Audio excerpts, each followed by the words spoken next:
Bueno, muchísimas gracias. Después de nuestra fiesta, entonces nos toca aterrizar en la realidad del país. Y para el foro nos pareció importante poder compartir qué creemos o qué se cree que va a pasar económicamente en el año 2015.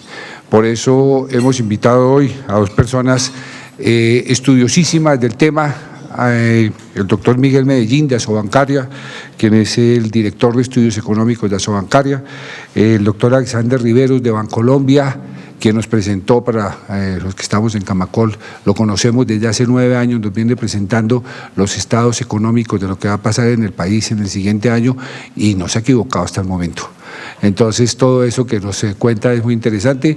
Nos pareció interesante convocarlos, traerlos acá, tener un diálogo, una parte más abierta, buscar, esto se ve muy formal, pero es buscar más bien con ustedes la oportunidad de que conversemos todos juntos y tengamos una perspectiva de lo que creemos que va a pasar en el país el año entrante y que nos ayuden a tomar decisiones que tenemos que tener como empresarios, como personas y como influyentes en la sociedad, porque definitivamente pues creo que todas las decisiones de todo lo que está pasando en este momento, de la reforma tributaria, todos estos temas pues influyen necesariamente en las empresas, influyen en las personas y también van a influir pues mucho en la sociedad y en lo que hay, lo que va a pasar en este momento. Mientras ellos me concedieron unos 3 minutos para poder actualizar ciertas cosas o temas que hay dentro del foro. Tenemos resultados del encuentro de líderes, en el Consejo Directivo los compartimos, pero queríamos trasladárselos a ustedes. Económicamente nos produjo un margen de, aquí no hay utilidades porque es una entidad sin ánimo de lucro, ustedes lo saben, pero nos produce un margen positivo de 104 millones de pesos, pendiente por confirmar, pues números más o menos que van ahorita llegando con facturas, con contabilización, con todo eso. Entonces, además de ser un excelente encuentro, también nos deja una plata que es un tema interesante y eso está bien. Gracias a ustedes, gracias al compromiso de ustedes, a la participación, gracias al tema de poder haber compartido y los patrocinios que también muchos de los miembros se hicieron presentes. De verdad que muchísimas gracias. Bajo el tema de los asistentes, 390 asistentes, 266 cupos pagos, 21 periodistas, 14 conferencistas, 89 invitados, 31 marcas patrocinadores, el resumen de lo que tuvimos. Ahora los resultados de satisfacción.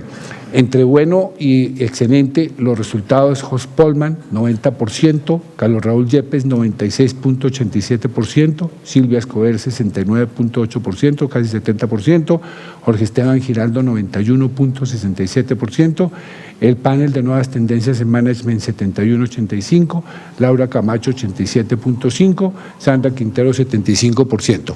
Como ustedes se dan cuenta, fueron unos resultados exitosísimos de nuestros conferencistas, realmente todos muy buenos, todos contribuyeron, esperamos a nuestro crecimiento, a la gente que asistió y sobre todo se posicionó muchísimo en el encuentro dentro de toda la gente, dentro de toda la sociedad. Realmente Bogotá, Colombia ya nos está mirando con unos ojos muy distintos, muy interesantes al respecto sobre esto. Sobre las experiencias. Conocer las experiencias de los líderes que tejen el futuro de nuestro país ha contribuido a mi crecimiento personal, empresarial y ciudadano, 94.8%. Estoy satisfecho con la inversión de tiempo y dinero que hice en este evento, 94.8%. Me interesa asistir a la próxima versión del encuentro de líderes para líderes, 98.96%. Estos resultados nos llevaron a que en la mesa que manejamos el encuentro de líderes, que se ha pensado en un momento determinado volverlo bianual, decidamos y se haya tomado la decisión de continuar más bien anualmente, de no perder el impulso, de aprovechar el calor, la efervescencia y los temas que van funcionando, y el 30 de septiembre ya está planillada la fecha, no semana de receso, la hicimos con suficiente anticipación para que no los quisiera con semana de receso, tener el siguiente encuentro de líderes para el próximo año que viene. Tenemos la presentación de nuevos líderes que integran nuestra comunidad. el doctor Jorge Arenas, gerente general de NCR, no sé si Jorge vino. Y el doctor Shlomo Abbas, muy conocido dentro del foro. Shlomo, por favor, te agradecería. Bienvenido.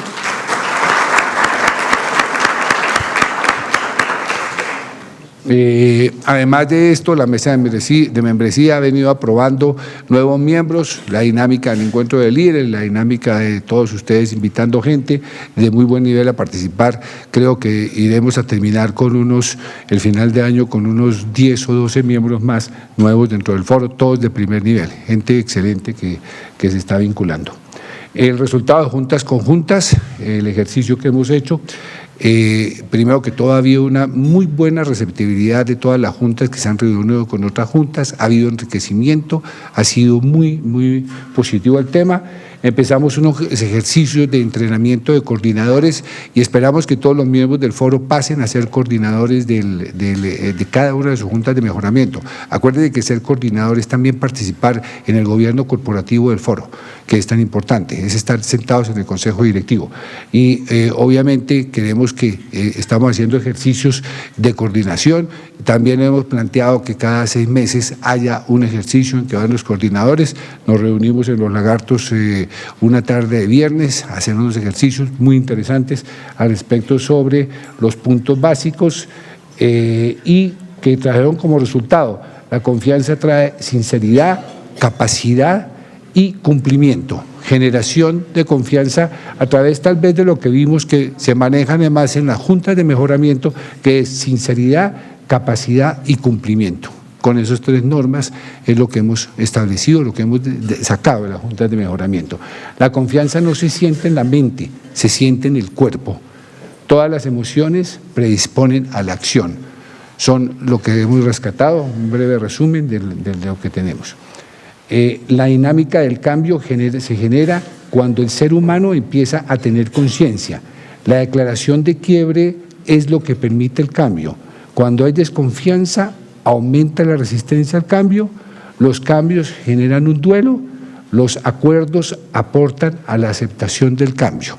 Es decir, es un tema de que si estamos evolucionando dentro de la Junta de Mejoramiento, dentro del foro, tengamos que estar pensando en reinventarnos permanentemente lo que estamos haciendo para generar dinamismo dentro de las mismas juntas, dentro del mismo foro.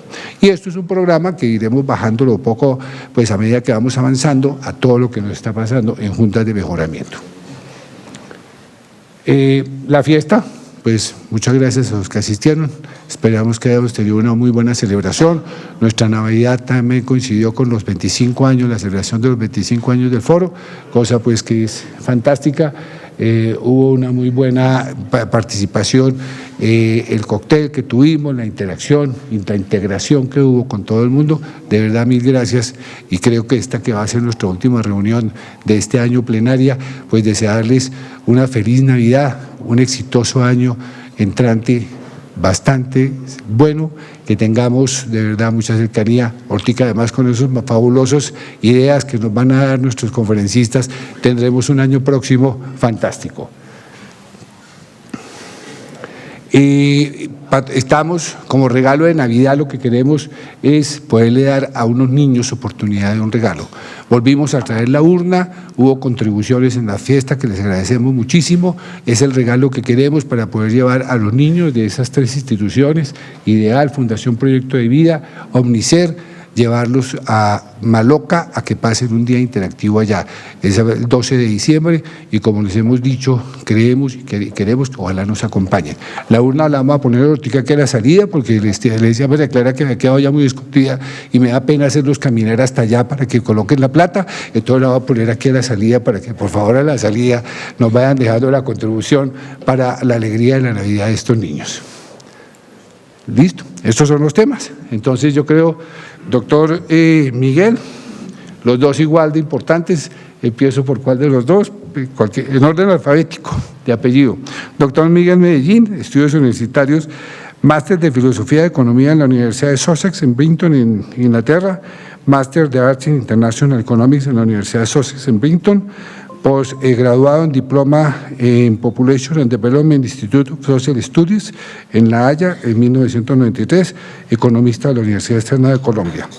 Ha sido director de estudios económicos de la Asociación Bancafé, Identidades Financieras de Colombia, Bancaria, investigador FEDesarrollo, responsable del Grupo de Estudios Macroeconómicos, Departamento de Estudios Económicos, jefe de Oficina de Estudios Económicos, Ministerio de Comercio Exterior, subdirector de Estudios Internacional del Ministerio de Comercio Exterior, asesor Unidad de Desarrollo Social, Departamento Nacional de Planeación, profesional especializado, Unidad de Análisis Macroeconómico, Departamento Nacional de Planeación.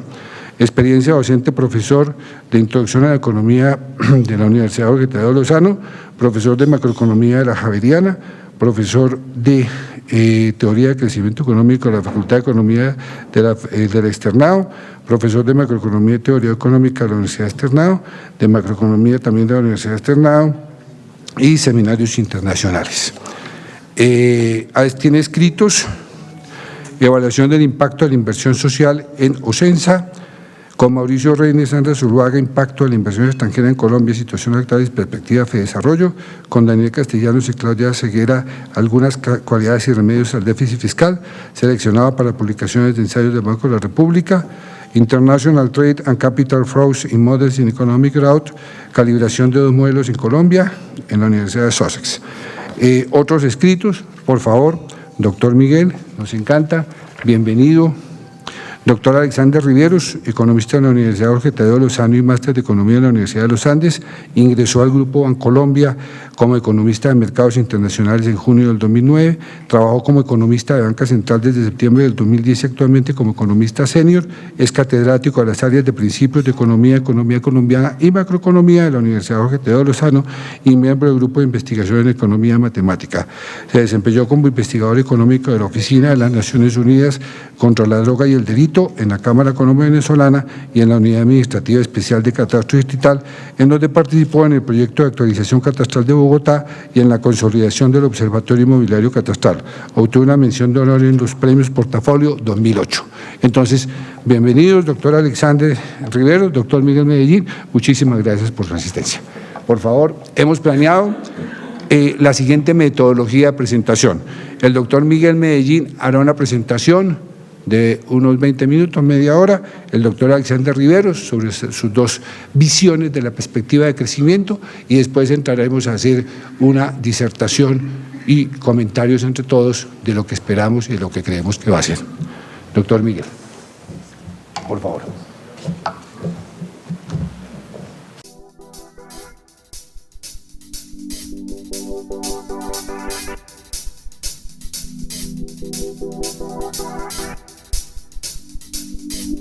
Buenos días. Quiero agradecer la amable invitación del doctor Carlos y la presencia de todos ustedes. Qué pena. Ahora sí mejor. Bueno, tengo una presentación que es un poco larga. Voy a tratar de hacerla tal vez en 20 minutos, media hora. La presentación tiene 3 partes. Una parte habla del entorno internacional, como la situación actual y las perspectivas del entorno internacional. La segunda parte habla del entorno macroeconómico doméstico y la tercera parte habla un poco del entorno financiero doméstico con énfasis en la situación de la banca, que es el sector al cual pertenezco. Digamos que la actividad económica mundial, la recuperación de la actividad económica mundial después de la crisis ha sido difícil porque la crisis dejó unas cicatrices o unas heridas que se han cerrado poco a poco, pero que ha sido difícil cicatrizar. La primera de ellas es que tanto el sector público como el sector privado de los países que fueron más afectados por la crisis, los países industrializados más grandes, las economías más desarrolladas, están muy endeudados. Eso les da poca capacidad de gasto hacia el futuro y entonces por esa razón la demanda agregada en esos países no ha podido alar como antes de la crisis el crecimiento del producto. Esta diapositiva pretende ilustrar esa situación con la deuda pública y la deuda privada de los hogares, la deuda pública de los gobiernos en las economías más grandes que son Reino Unido, la zona euro, Japón y los Estados Unidos. La situación de la deuda pública, que es la gráfica más grande que está a la izquierda de ustedes, muestra que en los siguientes años la deuda pública apenas comenzará a estabilizarse. De modo que probablemente la capacidad de gasto de los gobiernos y la financiación de los gobiernos en esas economías será difícil y entonces los gobiernos no estarán en capacidad de hacer una política mucho más expansiva de la que ya han hecho. Y al sector privado le ha pasado más o menos lo mismo a los hogares, pero los hogares se han ido desendeudando, sobre todo en los Estados Unidos y en el Reino Unido, y muchísimo menos en la zona euro y en Japón. Entonces, seguramente esa es una de las razones que explica que actualmente las economías que están saliendo más rápido del estancamiento son entre las economías grandes, el Reino Unido y los Estados Unidos. Siguiente, por favor. La baja inflación que tienen las economías grandes después de la crisis ha hecho difícil que en términos reales, que es una cosa que sucede después de las crisis, cuando sube la inflación, las deudas en términos reales disminuyen. En este caso, la baja inflación ha hecho que ese proceso de disminuir la deuda y recuperar la capacidad de gasto de los agentes endeudados en términos reales no haya sido tan fácil como en otras oportunidades anteriores. Siguiente, por favor. El alto desempleo tampoco ha permitido que los hogares tengan unos mayores ingresos con base en los cuales gastar más, y por esa razón los hogares tampoco han podido contribuir como antes de la crisis a la expansión de la demanda en esas economías. Siguiente, por favor. Otra cosa que pasó y que pasa generalmente cuando las crisis son muy profundas y las recesiones muy pronunciadas es que la capacidad de crecimiento de las economías se avería porque la inversión pierde dinamismo y la generación de empleo también. Entonces la acumulación de capital y de trabajo es menos dinámica que antes de las crisis, y el crecimiento potencial, que es la capacidad que tienen las economías de expandirse en el mediano plazo, se resiente. Por esa razón, las economías van a crecer menos en el periodo de poscrisis, y eso lo estamos viendo tanto en Japón, en el Reino Unido, como en la zona euro y en los Estados Unidos. Siguiente, por favor. Entonces, por esas razones, el alto endeudamiento, el alto desempleo, la baja inflación y el resentimiento de la capacidad de crecimiento de las economías es que la recuperación mundial ha sido tan lenta. Aquí están las perspectivas de crecimiento de la economía mundial, tanto de las que proyecta la OECD como las que proyecta el Fondo Monetario Internacional, y lo que se puede ver es que las economías no han recuperado las tasas de crecimiento que tenían antes de la crisis, ni la economía mundial tampoco, y que los países emergentes se están desacelerando, y que las brechas del producto, que es la diferencia entre el producto que pueden alcanzar las economías cuando utilizan plenamente sus factores y el producto corriente que alcanzan en cada periodo, va a permanecer amplia en las economías grandes. Por eso el crecimiento mundial es lento, y la recuperación es no solamente lenta, sino frágil, porque las economías todavía tienen que sanearse del daño que tuvieron durante la crisis financiera internacional. Bueno, otra cosa que ha pasado por la fragilidad de del crecimiento mundial es que las perspectivas de crecimiento son muy optimistas a comienzo de año en todos los países, y en el transcurso del año se van reduciendo. Eso genera incertidumbre en los agentes económicos, en los inversionistas, en los mercados financieros, y eso se traduce en una volatilidad alta en los mercados financieros. Eso es lo que pretende mostrar este gráfico, es la modificación de las perspectivas de crecimiento en la medida en que transcurre un año, con base en las proyecciones del Fondo Monetario Internacional. Siguiente, por favor.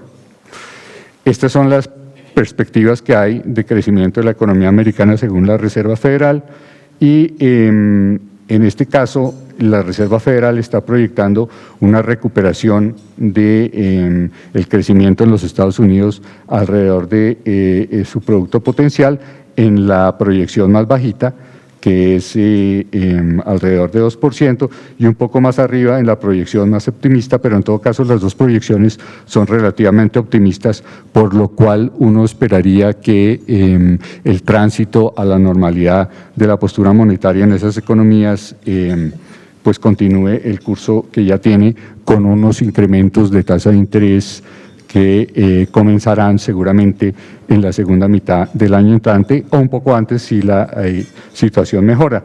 Eso se va a facilitar porque la inflación en Estados Unidos permanece controlada y el desempleo ha venido disminuyendo y se va seguramente a ubicar debajo de 6% el año entrante, lo cual es como la meta que ellos tienen de mediano plazo.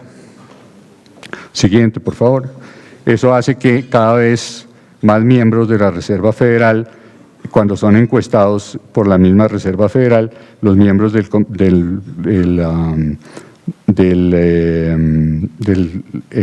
Comité de Operaciones de Mercado Abierto, cada vez más ellos se inclinan a comenzar a subir las tasas de interés el año entrante. Entonces, la mayor parte ya ven la tasa de interés del año entrante alrededor de un punto porcentual. Siguiente, por favor. Eso ha tenido unos efectos, tanto la debilidad del crecimiento, los cambios en las proyecciones y la inminencia del cambio de la postura monetaria en los Estados Unidos, ha tenido unos efectos que se han sentido en una mayor volatilidad en los mercados financieros, que cuando uno mira una gráfica de largo plazo no lo puede ver en los credit default swaps, pero cuando mira el corto plazo sí lo puede ver, y entonces pues lo que pretende esta gráfica es mostrar que el riesgo que tienen las economías, en este caso europeas, percibido por los mercados a través de los seguros contra el incumplimiento de las deudas de esos países, pues se han incrementado sobre todo en la segunda parte de este año. Siguiente, por favor. También esto se puede ver en el índice que mide la volatilidad de las bolsas, que también se ha incrementado en la segunda parte de este año. Siguiente, por favor. Esto es lo mismo, pero para las bolsas europeas. Siguiente, por favor. Lo mismo para la bolsa japonesa. Siguiente, por favor.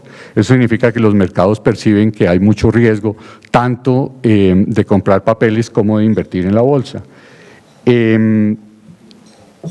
También las malas perspectivas o las perspectivas cada vez más regulares de crecimiento mundial han generado un descenso en la demanda esperada por materias primas, y eso ha hecho disminuir sus precios internacionales. Aquí está el precio del petróleo, aquí está el precio de los metales y aquí está el precio de las bebidas, que sí tiene alguna recuperación, lo cual a Colombia le favorece por el lado del café, pero por el lado de los metales y por el lado del petróleo eso se vuelve problemático, porque los términos de intercambio de las economías que exportan estos bienes primarios tienden a deteriorarse, y con ellos su ingreso nacional, con ellos su demanda agregada, y fuera de eso tienden a generarse desbalances tanto en el sector externo, en la cuenta corriente, la balanza de pagos, como en las cuentas del gobierno. Siguiente, por favor. Entonces, las economías exportadoras de materias primas tienen el riesgo de ver que sus desbalances macroeconómicos se hacen más grandes y por lo tanto se vuelven más vulnerables a los choques externos, lo cual ha hecho aumentar la percepción de riesgo de los mercados internacionales, que aquí está representada por los spreads sobre los bonos del Tesoro americano de la misma duración. Entonces, esto que se conoce como el riesgo soberano de estas economías ha incrementado en el transcurso de los últimos 2 años, y en la última parte de este año también se han incrementado, incluido el de Colombia, porque los mercados perciben que estas economías ahora tienen un mayor riesgo de incumplir sus obligaciones, tanto el sector público como el sector privado, y entonces el riesgo de financiarlos pues es más costoso. Siguiente, por favor. Eso ha hecho en alguna medida que los inversionistas que se asustan por los mayores riesgos que ofrece el mundo emergente, hayan preferido los activos más seguros y por esa razón los bonos del Tesoro americano y aquí están los bonos también de los títulos a 10 años de Alemania, que son la línea morada, hayan disminuido porque hay una preferencia por ese tipo de activos seguros. Los bonos del gobierno colombiano también se han beneficiado y han seguido muy de cerca los bonos de las economías más seguros, en gran parte también por la buena situación de las finanzas públicas en Colombia y por la recomendación de aumentar la exposición que hacen los que diseñan los portafolios internacionales. Siguiente, por favor. Entonces, la preferencia por esos activos más seguros ha hecho que se cambie la denominación de los activos de los inversionistas internacionales y algunos, como prefieren los activos más seguros, entonces venden los activos en las economías emergentes, lo cual incrementa la demanda por moneda extranjera y deprecia la moneda nacional, y eso es lo que se puede ver aquí en el caso de Brasil, en el caso de Colombia, y en el caso de otras economías de América Latina y en general en el mundo entero, como los Estados Unidos están mejorando mucho más que las demás economías, entonces su moneda se está fortaleciendo alrededor del mundo. Siguiente, por favor. Ahora, con base en ese entorno internacional, entonces vamos a ver qué es lo que pasa según nuestra perspectiva en el entorno doméstico. Tenemos que la economía colombiana está creciendo un poco por debajo de su tasa potencial, pero que en los próximos 2 años se mantendrá creciendo, fluctuando alrededor de esa tasa potencial que nosotros estimamos con diferentes filtros, con técnicas econométricas en alrededor de 4.6%. Siguiente, por favor. El crecimiento, aquí están los resultados del último trimestre, o mejor dicho, los resultados de todos los trimestres desde 1995, y lo que uno puede ver es que el crecimiento está sostenido por la demanda interna, sobre todo por la inversión y el consumo, y las exportaciones netas le están restando al crecimiento. Siguiente, por favor. Aquí está la perspectiva sectorial, entonces lo que uno no puede ver aquí es que se desaceleraron la industria y la agricultura en el último trimestre y que el crecimiento está sostenido por los bienes no transables, sobre todo por la construcción tanto de obras civiles, fundamentalmente en el último trimestre, de obras civiles y bastante menos de construcción de edificaciones. Siguiente, por favor. Estas son nuestras proyecciones de crecimiento por el lado de la demanda, entonces lo que vemos es que en los 2 años siguientes la inversión se va a desacelerar un poco, que el consumo va a seguir creciendo más o menos a la misma tasa, tanto el consumo de los hogares como el consumo del gobierno, y que la economía, como decía antes, va a estar fluctuando alrededor de su tasa potencial. Nosotros pensamos que este año el crecimiento de la economía colombiana va a ser de 4.8, el año entrante se va a desacelerar hacia 4.4, pero en 2016 va a repuntar hacia 4.9%, en todo caso cerca del crecimiento potencial, y el año entrante con una ligera desaceleración. Siguiente, por favor. Esto es por el lado de los sectores, entonces pensamos que el crecimiento va a estar sostenido todavía por la construcción en los próximos años, sobre todo en 2016, cuando se vea el impacto de la construcción de las carreteras del 4G. Siguiente, por favor. Estos son los pronósticos de la encuesta del Citi. Aquí está nuestro 4.8 para este año, que tiende a estar como en el promedio. Y estos son los de 2015, está nuestro 4.4, pero aquí en realidad no alcanzo a ver, está como en 4.5 más o menos, no alcanzo a ver exactamente. Entonces estamos como muy en el promedio. Siguiente, por favor. La inflación en el último mes, o en los últimos meses ha tenido como una tendencia ascendente que ha estado liderada sobre todo por un choque de oferta en alimentos y en regulados, pero pues esas son presiones transitorias, y en cambio la parte de la inflación que más responde a la demanda, que es la de bienes no transables, parece estar en una tendencia decreciente estabilizadora que la está llevando hacia el rango, hacia la meta del Banco de la República. Aquí están otros indicadores de inflación de demanda que muestran que la inflación, por lo menos la parte que depende de la demanda, está bajo control. Siguiente, por favor.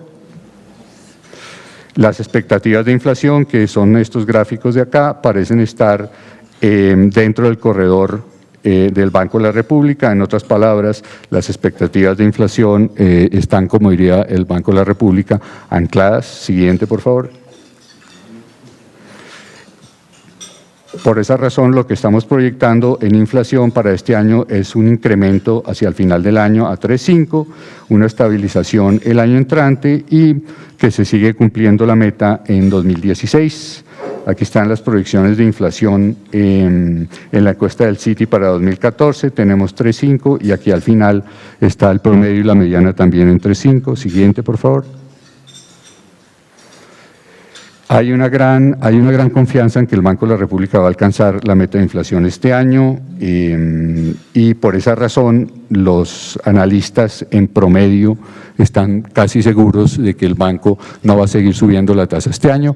Lo que pase con la tasa del banco el año entrante es un poco más difícil porque si se debilita el crecimiento, como no hay presiones inflacionarias, seguramente el banco tendría que bajar, aunque desde el punto de vista del crecimiento en el largo plazo, para evitar presiones de demanda, el banco debería seguir buscando la neutralidad del año entrante, que más o menos el consenso de los analistas es que la tasa neutral del Banco de la República en Colombia debe estar alrededor de 5 o 5,25. Entonces, es un poco difícil predecir lo que va a hacer el Banco de la República el año entrante. Nosotros pensamos que va a seguir subiéndola hasta 5, pero ese pronóstico es bastante difícil en estas circunstancias. Siguiente, por favor. Y toda esa dinámica de actividad económica de los años anteriores, más las reformas del mercado laboral, han permitido que el desempleo en Colombia haya descendido mucho durante los 2 últimos años, y nosotros pensamos que como el crecimiento se va a sostener alrededor del potencial, el desempleo va a seguir disminuyendo hacia 7,8% el año entrante y este año vamos a terminar alrededor de 8%. Las estimaciones que tenemos de tasa de desempleo natural, que es cuando la economía alcanza el pleno empleo, ya están alrededor, un poquito por encima de 9% las nuestras, pero en general los analistas están proyectando que las tasas de desempleo están alrededor de 9%, lo cual es una excelente noticia para una economía como esta que ha tenido durante tanto tiempo tasas de desempleo tan elevadas. Siguiente, por favor. La mayor parte de la generación de empleo durante los 2 últimos años ha sido de empleo formal. Por esa razón, la composición del empleo muestra una clara tendencia a privilegiar el empleo formal sobre el informal, que ya el empleo formal es dentro de los ocupados, los trabajadores formales ya están por encima de los informales. Siguiente, por favor. Aquí hay el primer lunar que yo veo en el crecimiento de Colombia y en las perspectivas económicas, y es que como la demanda interna ha crecido sustancialmente por encima del producto durante los 2 últimos años, ha habido una tendencia a que se profundice el desbalance externo, que aquí está representado por las exportaciones netas. Siguiente, por favor. Eso hace que el cambio en los términos de intercambio haya tenido un efecto perverso sobre el crecimiento de las exportaciones y la pérdida de mercados, primero por el lento crecimiento del vecindario, segundo por la pérdida del mercado venezolano y tercero por algunos problemas de competitividad de los bienes transables nacionales, pues que las exportaciones no tradicionales este año se hayan descolgado y estén creciendo poco, y que las exportaciones tradicionales estén estancadas, sobre todo por un problema de precios de hidrocarburos. Entonces, eso ha hecho que las exportaciones totales acumuladas en los 3 primeros trimestres estén disminuyendo. Siguiente, por favor. Aquí se puede ver que es un problema de precios tanto en el caso de las exportaciones de petróleo como en el caso de las exportaciones de ferroníquel y de carbón. Siguiente, por favor. Por el lado de las importaciones, lo que vemos es que las importaciones están creciendo por encima de las exportaciones, razón por la cual la balanza comercial se ha deteriorado y está contribuyendo a profundizar el desbalance en la cuenta corriente. La buena noticia es que una parte de esas importaciones son combustibles y esto se debe al cierre de la refinería de Cartagena, de manera que cuando se reabra el año entrante la refinería de Cartagena, parte de estas importaciones y parte del desbalance comercial se va a corregir. Siguiente, por favor. Aquí está el deterioro de la balanza comercial, que de tener un superávit el año pasado de 2.000 millones, hemos pasado a un déficit en los primeros 9 meses de 2.000 millones. Siguiente, por favor. Eso ha tendido a profundizar el déficit en la cuenta corriente, que ha estado financiado con un superávit en la cuenta de capital. Lo preocupante por el lado de la cuenta de capital es que la inversión de portafolio ha ganado protagonismo durante los 2 últimos años, y eso es preocupante en el caso en que se pierda la confianza de los inversionistas internacionales, porque puede implicar una falta de financiación si esos capitales que están en los mercados financieros colombianos abandonan el país, y eso puede implicar que hay que recortar la demanda interna para que el desbalance externo se vuelva compatible con la financiación, lo cual tendría un efecto adverso indeseable sobre el crecimiento de la economía. Siguiente, por favor. Aquí está nuestra proyección de la cuenta corriente. Entonces, la cuenta corriente este año, como muestra la evolución, va a estar alrededor de 4.4% del Producto Interno Bruto, y con una ligera corrección el año entrante, debida sobre todo a la depreciación de la tasa de cambio, que altera la preferencia por bienes extranjeros en favor de los bienes nacionales, y además por lo que decía que pues cuando entre en operación otra vez la refinería de Cartagena se va a tener que importar menos combustible. Siguiente, por favor.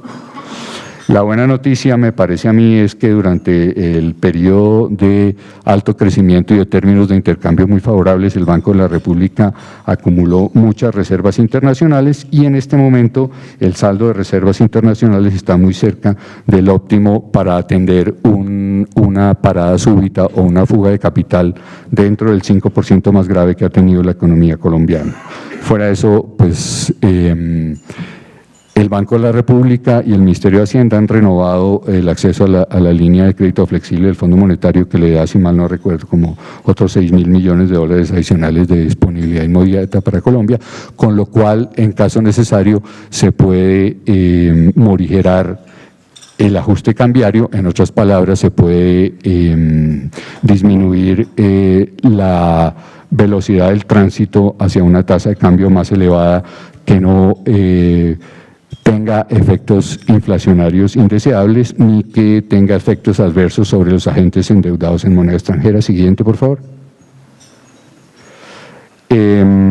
Otra cosa buena que ha ocurrido en la economía colombiana en los últimos años es la estabilización de las cuentas públicas. La deuda pública ha disminuido, tanto la de el gobierno central como la del sector público no financiero. Esta es la del gobierno central, esta es la del sector público no financiero. Estas son las proyecciones que hay en el marco fiscal de mediano plazo. Eso se ha debido a la tendencia del déficit a disminuir en el mediano plazo, y esa tendencia continúa porque la programación del gobierno basada en el cumplimiento de la regla fiscal así lo requiere. Siguiente, por favor. Eso es lo que ha permitido que disminuya el costo del endeudamiento, eso es lo que ha permitido que las tasas de interés estén bajas en el país, eso es lo que ha hecho posible que se financien más fácil el sector privado en Colombia para invertir y para atender sus gastos de consumo durable. Estas son las metas de déficit de la regla fiscal. Siguiente, por favor. Entonces, la buena noticia es que tenemos un instrumento muy poderoso para que las finanzas públicas estén ordenadas y para que el costo de la financiación, tanto para el sector público como para el sector privado, se mantenga baja. La mala noticia por el lado de la pérdida de la renta petrolera es que está generando un faltante de ingresos de unos 5 billones de pesos. El otro problema que tiene en este momento los ingresos del gobierno es la desaparición del impuesto al patrimonio y la disminución del GMF, que como se disminuiría 2 puntos, pues va a generar unos ingresos que son la mitad de los que generó el año pasado. Eso le está generando un faltante al gobierno de 12.5 billones, que es lo que dio origen a la ley de financiamiento o a la idea de ley de financiamiento que se convirtió en una reforma tributaria. Siguiente, por favor. Eso se debe a que los precios del petróleo fueron proyectados muy por encima de lo que está ocurriendo en el mercado y de lo que esperan los mercados de futuros. Entonces aquí se está originando por el lado de los precios una menor renta petrolera y por el lado de las cantidades, también las cantidades que se proyectaron en el marco fiscal de mediano plazo son menores de las que se están produciendo en el momento. Entonces ahí es donde está el origen de la disminución de la renta petrolera. Siguiente, por favor. Y esta es la propuesta de reforma tributaria original del gobierno. No sé muy bien lo que pasó ayer todavía, pero pues el gobierno tiene un faltante de alrededor de 13 billones para los años de aquí a 2018, que equivale a 1.5% del Producto Interno Bruto, más o menos, y que pretende recaudar con base en el impuesto al patrimonio para las personas jurídicas, el impuesto a la riqueza o al patrimonio de los hogares, la sobretasa del CRE y una eliminación de 2 puntos del IVA que nos duele a nosotros muchísimo, la prolongación del GMF, que es un atentado en contra de la bancarización en Colombia. Siguiente, por favor. Y esto es un poco el movimiento de los mercados financieros, la bolsa que no ha podido despegar, las tasas de los TES que por el cambio, los anuncios de cambio de la postura monetaria en los Estados Unidos, los TES se desvalorizaron, se han vuelto a apreciar este año, pero cada vez que hay incertidumbre sobre el ritmo del cambio en la postura monetaria o el mayor riesgo que pueden tener los emergentes, tienden a generar un mayor riesgo soberano y por lo tanto desvalorizar la deuda pública. Había durante mucho tiempo un crecimiento muy pronunciado en los precios de la vivienda. Eso se ha empezado a moderar este año con los últimos datos que hay, que están más o menos como a julio o agosto. Se está moderando ese crecimiento exuberante en los precios de la vivienda, lo cual es una excelente noticia. Otra cosa buena que ha tenido el crecimiento de los precios de la vivienda o el auge del sector de la vivienda es que no está muy apalancado, es decir, que no compromete mucho al sector financiero. Entonces, en el caso de que haya un desarrollo adverso de lo que muchos han llamado una burbuja en el sector inmobiliario, pues no va a tener consecuencias sistémicas sobre el sistema financiero. La tasa de cambio también se ha ajustado ligeramente. Siguiente, por favor. Estos son los pronósticos de tasa de cambio de la encuesta del Citi para final de año. Va a estar como alrededor de 2.100 según el promedio de los analistas. Nosotros pensamos que va a estar como en 2.130 a final del año y el año entrante nosotros estamos proyectando como alrededor de 2.200, un poco en línea con lo que piensa el consenso de los analistas. Siguiente, por favor. Sobre el entorno financiero, siguiente, por favor. Lo que quisiera decir es que afortunadamente el crecimiento de la cartera en términos reales o del crédito en términos reales del sistema financiero colombiano ha pasado de tasas de alrededor del 25% 2 o 3 años antes a tasas de alrededor del 10% que son mucho más sostenibles. Siguiente, por favor. Nosotros proyectamos que esas tasas se van a mantener este año y que el año entrante se van a acelerar ligeramente. Con esas tasas que estamos proyectando un crecimiento o una profundización financiera que es muy sostenible porque el crédito como proporción del Producto Interno Bruto no se aleja excesivamente de su tendencia de mediano plazo, entonces no va a haber un endeudamiento excesivo de los agentes domésticos y eso no va a poner en riesgo la estabilidad del sistema. Siguiente, por favor. Ese riesgo de crédito está muy acotado, afortunadamente la calidad de la cartera sigue muy buena, es un poquito preocupante para el microcrédito, pero de resto se mantiene como en mínimos históricos para todas las modalidades, es una cartera que está muy bien cubierta, la cartera mala está holgadamente provisionada, entonces el riesgo de crédito pues de esa manera está adecuadamente manejado. Siguiente, por favor. Las tasas de interés pues han tenido, las de corto plazo, una tendencia al alza, o las pasivas siguiendo la tasa del banco, aunque la de las simultáneas y la de los la de ETF se mantienen un poco por debajo, lo cual indica que seguramente hay excesos de liquidez en el sistema financiero. Las tasas de interés activas no han recogido el incremento de tasas. Esto se debe seguramente a una competencia muy intensa que hay entre los bancos. Eso ha estrechado el margen de intermediación, lo cual supongo que es una buena noticia para la economía. Siguiente, por favor. La solvencia de los bancos es muy buena, está muy por encima de lo que exige el regulador. Este deterioro es por una mejora en la calidad del capital que obligó a recomponer el capital de los bancos y por esa razón se deterioró la solvencia. Pero como se puede ver aquí en este lado patrimonial, el patrimonio desde hace 2 o 3 años crece sistemáticamente por encima de los activos y los pasivos, lo cual permite tener una banca muy sólida. Siguiente, por favor. La competencia se ha encargado de ir disminuyendo la rentabilidad del sistema financiero. La competencia también se ha encargado de mejorar la eficiencia de los bancos. Siguiente, por favor. Esto es un indicador de alerta de crisis bancaria que nosotros miramos permanentemente y pues indica que el peligro de tener una crisis bancaria en el mediano plazo en Colombia es mínimo. Siguiente, por favor.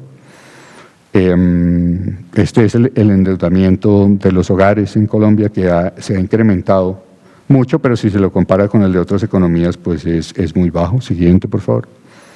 Entonces, las conclusiones de esta presentación son que la actividad económica mundial se afirma lentamente por los legados de la crisis, que existe un sesgo a la baja del crecimiento en las economías avanzadas, sobre todo en la zona de euro y Japón, y en otras economías emergentes como China, Rusia y Brasil, y eso genera volatilidad en los mercados internacionales.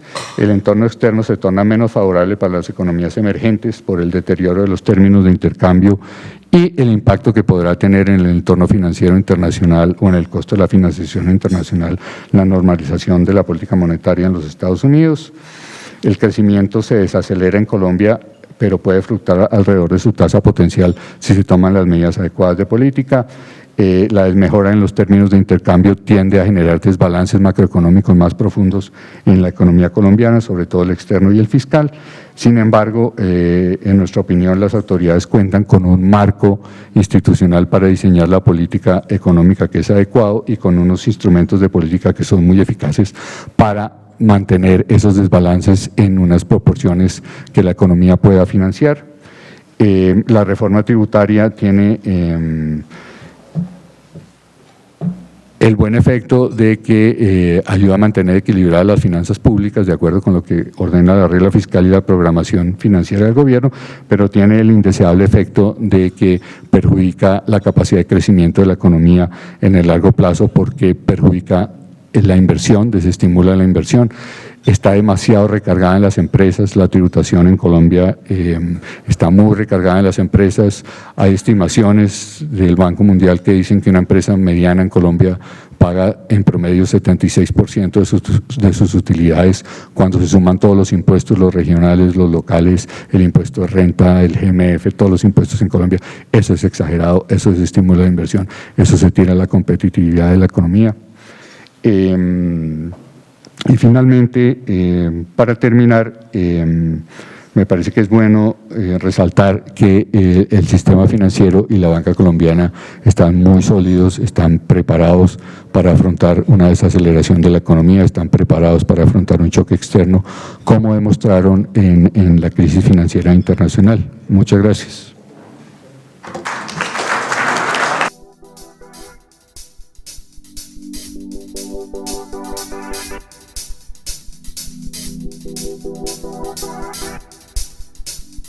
Bueno, muy buenos días a todos. Muchas gracias al doctor Moreno por la invitación para acompañarlos esta mañana. Para mí es un honor, un placer estar aquí con ustedes tratando de compartir una visión de la economía colombiana y del mundo el próximo año, porque eso seguramente les sirve mucho para su planeación estratégica. Aquí acaban de pasar dos cosas buenas para ustedes, pero que son muy tristes para mí. La primera, ya les sirvieron el desayuno, yo no he desayunado. La segunda, Miguel les dijo absolutamente todo lo que se le podría decir a la gente esta mañana sobre la economía mundial. Entonces, ¿yo qué voy a tratar de hacer? Van a tratar de desayunar ahora más tarde y en la presentación voy a intentar mostrarles algo adicional a lo que les dijo Miguel, que fue, digamos, muy bueno. Y arranco con una pregunta que siempre me gusta hacer en estas reuniones y es ¿cómo se sienten hoy? ¿Y por qué cómo se sienten? Porque de los estados de ánimo depende el comportamiento de una economía. Las economías son finalmente personas, ¿no? Y cuando las economías tienen periodos de auge muy fuerte es porque el optimismo de la gente está en un nivel muy alto. La confianza está alta, se empiezan a tomar decisiones de endeudamiento, de consumo y de inversión. Las familias por lo general suelen tener profesionales en su composición. Entonces, cuando hay una familia con un médico, el médico le receta los medicamentos a toda la familia. Cuando hay una familia con arquitecto, el arquitecto ayuda a diseñar la obra donde va a vivir la familia. Cuando hay una familia con un productor de vehículos, seguramente esa familia tiene de esos vehículos. Y yo, pues como economista y profesor de macroeconomía, ¿qué le podía aportar a mi familia? Llevo 6 años enseñando macroeconomía y dije, algo tengo que darle a mi familia. Entonces empecé a mirar el estado de ánimo de mi futura esposa para tratar de entender el comportamiento de una economía. Y encontré que a veces se levantaba de muy buen genio, entonces decía vamos a comprar, y a veces se levantaba muy triste o muy brava y decía hoy no quiero nada. Y empecé a ver que así funciona un país. Estados de ánimo iguales a ciclos económicos. Por eso les pregunto a ustedes cómo se sienten hoy. ¿Cuáles son esos estados de ánimos a lo largo del ciclo económico?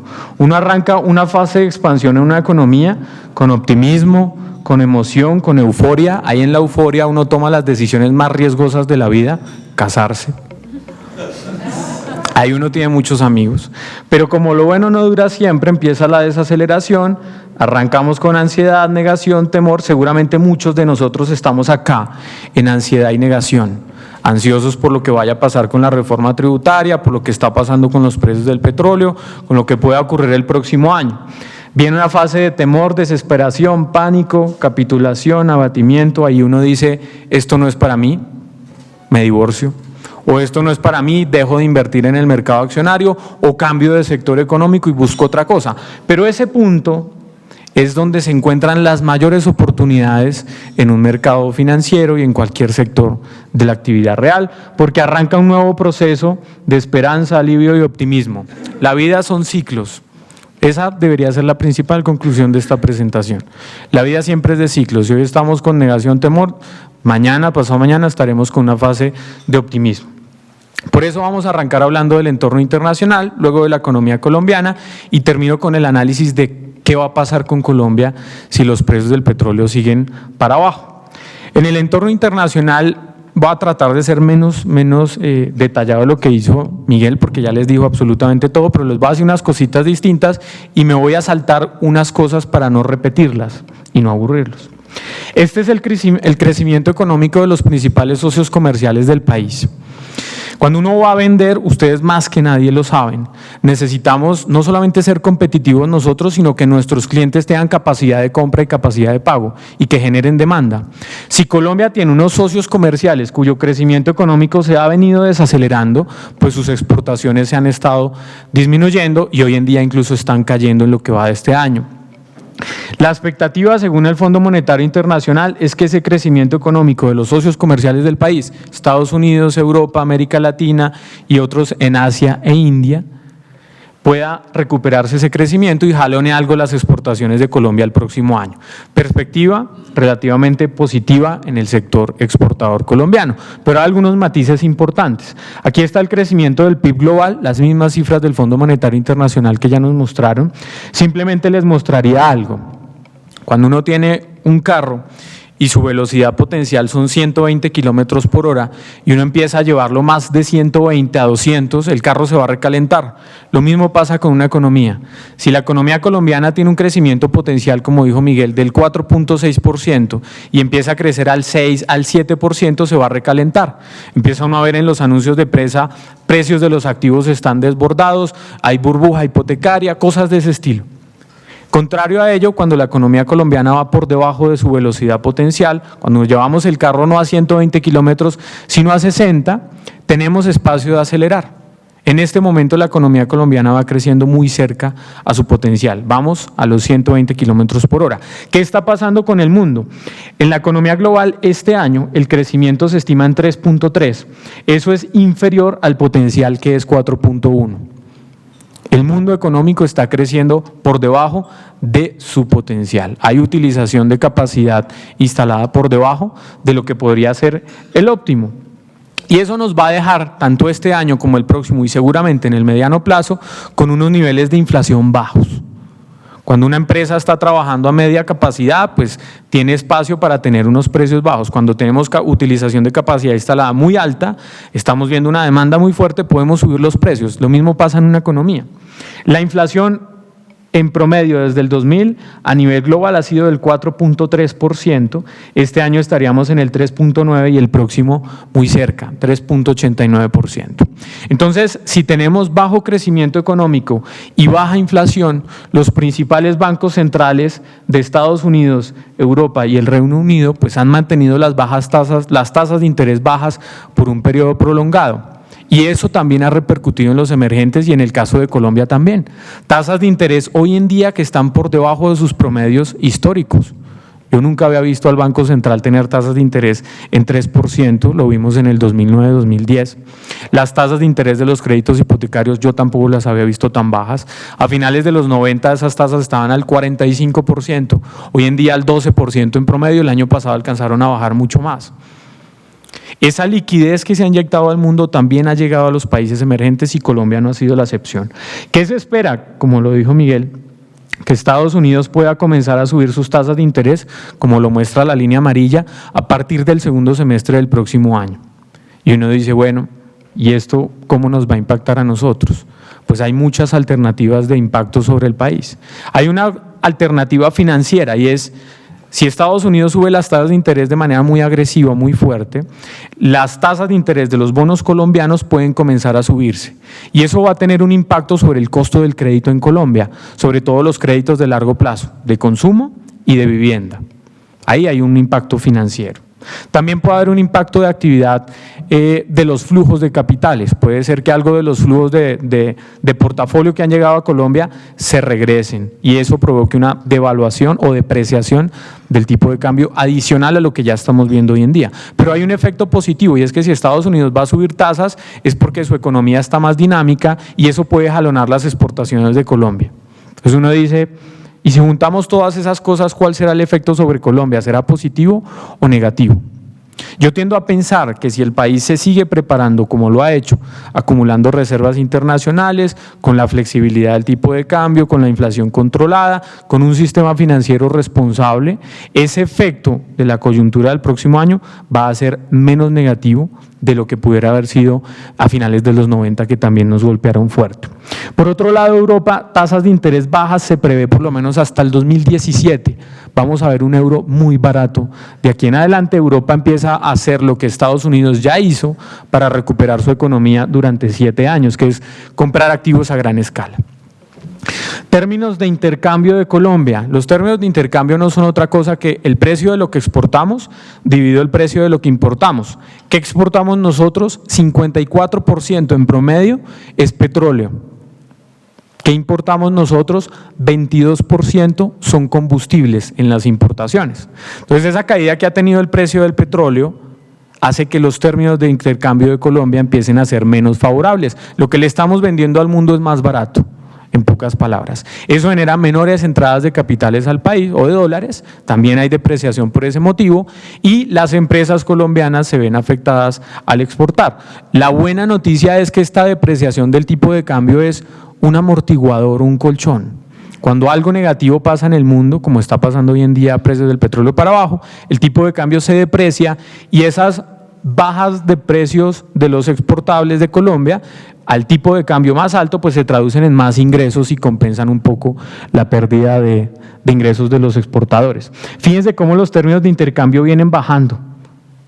Y hoy en día, pues con los precios del petróleo van bajando mucho más. Esperamos nosotros el próximo año y estén cayendo esos términos de intercambio 5.7%, 3.7%. La actividad real en Colombia. Acuérdense de la segunda gráfica que hablamos de los ciclos económicos y los estados de ánimo. Esta gráfica muestra el crecimiento económico del país. Fíjense los periodos de auge, desaceleración, y viene un nuevo auge que fue 2010-2011. Yo me acuerdo todo el mundo comprando un carro nuevo, endeudándose a más no poder, lo invitaban a uno a todos los matrimonios. Hoy en día en la desaceleración, pues no lo invitan a uno a los divorcios, pero la economía empieza a crecer a unas tasas cada vez más bajas. Del 6,5% que crecimos en el primer trimestre del año y fue el segundo crecimiento económico más alto en el mundo, pasamos a crecer el 4.3% en el segundo trimestre. Sigue siendo una muy buena tasa de crecimiento a nivel mundial. América Latina se estima que el próximo año vaya a crecer 2.2%. Nosotros estaríamos creciendo en torno al 4.4%, como lo dice Miguel y lo decimos nosotros también. Sería el doble de crecimiento de la región. Estamos bien, pero estamos en desaceleración. Aquí está nuestra expectativa. Este año un crecimiento del 4.7%, Asobancaria está en 4.8% y el próximo año vemos desaceleración a 4.4%. ¿Por qué esa desaceleración? Va a haber algo de repercusión negativa por el sector transable de la economía y aquí lo podemos ver. La industria, que ha caído en el 2012 y 2013 al 1.1% y al 1%, este año puede recuperarse algo, la confianza de los industriales va positiva, me preocupa un poco las últimas encuestas de confianza que están mostrando que hay deterioro de las expectativas y de la percepción de la situación actual, pero yo tiendo a pensar que eso es producto también de la reforma tributaria, de la carga tributaria mayor genera pérdida de optimismo en los industriales y empieza un periodo de desaceleración. La industria podría crecer este año 1.7%, el próximo 2.2%, y el sector que más crecería dentro del PIB, construcción. 12% creció la construcción el año pasado, este año podría crecer al 11.7% y el próximo al 6.3%. ¿Va a haber desaceleración? Sí, señor, va a haber desaceleración. Pero no va a ser algo muy fuerte porque el gobierno tiene todavía capacidad de seguir impulsando el sector. Acaba de lanzar un programa de 2.4 billones de pesos, subsidios también para viviendas hasta 84 millones de pesos. Eso va a generar un impacto, pero va a ser menor que el programa anterior, porque el programa anterior fueron 2.1 billones de pesos ejecutados en 1 año y medio, 2 años. Este va a ser en 3 años, 2.4 billones, hay que repartir menos magnitud del efecto. Y aquí está el crecimiento del PIB por componentes de demanda, el consumo de los hogares que representa el 66% del PIB, creciendo a una muy buena tasa este año al 5%, el próximo al 4.3%, exportaciones en terreno negativo cayendo 1.3% este año, recuperándose el próximo, y las importaciones con una dinámica muy fuerte. Este año podrían crecer al 10.9% y el próximo desacelerándose. Entonces ustedes ven las cifras de la economía y después pueden verlas mucho más en detalle. El panorama es positivo, pero es desaceleración y eso está muy asociado al comportamiento que tenemos y a la percepción que tenemos hoy en día muchas personas de ansiedad de lo que pueda pasar en el país. Aquí Miguel también ya dijo, la tasa de desempleo puede seguirse reduciendo, mantenemos también esa perspectiva. ¿Qué está pasando con las tasas de interés? El Banco de la República es de los mejores bancos centrales a nivel mundial. Es muy juicioso, muy técnico. Cada vez que la economía se desacelera, ellos bajan la tasa de interés. Cuando ven que la economía crece muy cerca del potencial y la inflación lo permite, tienen su tasa de interés estable y cuando la economía se empieza a acelerar, suben la tasa de interés. Como arrancaron este año, a partir de abril, subiendo de a 25 puntos básicos cada mes la tasa de interés hasta llegar al 4.5%. Como la economía ya muestra luces de desaceleración, ellos empiezan a ver espacio para dejar las tasas de interés quietas. Nosotros creemos que incluso es muy probable que el próximo año bajen las tasas de interés por la desaceleración económica, no solamente local, sino los riesgos que se ven en el entorno internacional. Aquí están las proyecciones de cartera, tenemos la misma perspectiva de Asobancaria, unos números algo distintos, algo de aceleración el próximo año, pero simplemente les diría algo. que es muy importante para tener en cuenta. La deuda de los hogares hoy en día como porcentaje del PIB va casi en el 19%. Ese es el nivel más alto en la historia del país, por encima de lo que fue a finales de los 90 cuando tuvimos la crisis financiera hipotecaria. De la deuda de los hogares hoy en día, el 30% es vivienda, 70% es consumo. Totalmente contrario a lo que fue en la crisis financiera de los 90, 60% vivienda, 40% consumo. El riesgo hoy en día está más en los créditos de consumo y son unos créditos que han venido alargándose en la vida media. Antes desembolsábamos créditos de consumo de vida media de 3, 4 años, hoy en día vamos en 5 años y medio. Entonces es un hogar pagando un vehículo a mucho más largo plazo. Que sea más riesgoso o menos riesgoso, hay posiciones encontradas, pero es una lucecita roja que se enciende y que hay que monitorearla siempre. El endeudamiento alto de los hogares, que hace más vulnerable pues, la situación financiera de los hogares. Aquí está la proyección del entorno de la balanza comercial. Nosotros creemos que este año las exportaciones van a caer 3%, jalonadas para abajo por petróleo cayendo al 3.4%. El próximo año se pueden recuperar al 2.7%. Estas son las exportaciones en dólares. Pero como también lo decía Miguel, déficit comercial este año casi 3.200 millones, el otro año 3.700 millones de dólares. Eso haría que el déficit en cuenta corriente se amplíe a 4,5% del PIB este año y al 4.3% el próximo. Aquí está, 4.5 y 4.3. La pregunta es, ¿cómo financiamos ese déficit en cuenta corriente? Entonces hay unos flujos de capitales que nos ayudan a financiar, que ingresan al país. Si Colombia sigue manteniendo los flujos de largo plazo de inversión extranjera directa superiores a los flujos de portafolio, tenemos una economía que es menos vulnerable a un choque externo. Porque en una salida de capitales, esos flujos que llegan de inversión extranjera directa no se van a ir tan rápido. Los que se van más rápido son los de portafolio, de corto plazo. Aquí está nuestra proyección de los flujos de inversión extranjera directa para 2014, disminuyendo casi 354 millones de dólares menos, pero sigue siendo un nivel muy alto. Acuérdense ustedes que en el 99 a Colombia llegaban 2.000 millones de dólares en inversión extranjera directa. Hoy en día llegan 8 veces más. Y eso pues ha estado asociado a la disminución del conflicto interno, de la inseguridad, de las condiciones de incentivo a la inversión extranjera directa. El tema es, ¿se va a seguir desacelerando esa inversión extranjera directa? Sí, señor. Y el potencial de crecimiento va a estar cada vez más pequeño, porque toda esa posibilidad de extracción de riqueza desde el 2000 para acá se ha hecho rápidamente, los flujos han crecido muy rápido. Colombia tiene una población de 47 millones de habitantes, la clase media viene creciendo, ya casi es el 26% del total, el ingreso viene aumentando, pero esas posibilidades de crecimiento de inversión extranjera directa se vienen reduciendo. Casi el 80% de los flujos de inversión están concentrados en el sector minero energético. Un menor precio del petróleo pues genera menores incentivos para invertir en ese sector y por eso vemos disminuyendo algo esos flujos. Si vienen menos dólares, tasa de cambio para arriba. Lo mismo en los flujos de portafolio. Este año el nivel más alto en esos flujos, 13.000 millones de dólares, es nuestra expectativa para todo el año. Eso ha estado explicado, no solamente porque en las últimas reformas que ha hecho el gobierno ha buscado flexibilizar la entrada de flujos de portafolio a la economía colombiana, generarles incentivos, disminuyéndole algo los impuestos, haciendo que el mercado de capitales colombiano sea mucho más balanceado entre agentes locales y agentes externos. Eso tiene sus beneficios y tiene sus desventajas, pero esos flujos podrían disminuir en el 2015, producto de esa política monetaria internacional de Estados Unidos el próximo año también. Aquí está nuestra proyección del tipo de cambio, la depreciación que viene experimentando el peso frente al dólar.